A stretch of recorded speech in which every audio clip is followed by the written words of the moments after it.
One of the big takeaways from November 6th is the Republican Party's weakness with Hispanics. Chief Congressional Correspondent Mike Emanuel reports on the efforts to do something about that.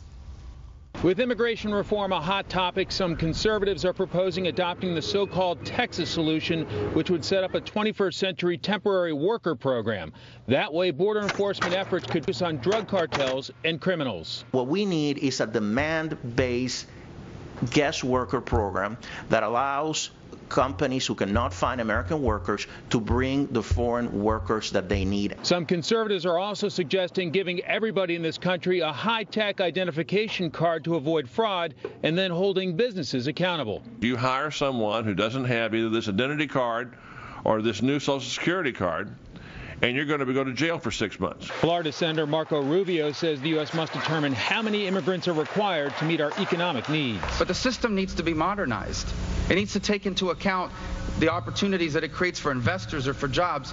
Though moving forward with reform, as President George W. Bush attempted in 2007, can be challenging for Republicans. It's harming our economy in Texas. It's the federal government has failed. This issue of immigration, I believe, in the last 8 to 10 years has become third rail of politics in our party. Critics argue recent discussions of immigration reform are heading toward amnesty. A spokesman for the Federation for American Immigration Reform, or FAIR, tells Fox, quote, "Immigration reform, as it is now being discussed, is centered on rewarding those who have broken our laws and making it easier for millions more people to enter the U.S. legally." But with the number of Latino voters double what it was in the 2000 election, and after Barack Obama won 71% of the Latino vote in this election, there are a number of Republicans who believe it is time for a change in tone and action. Shannon? Mike Emanuel.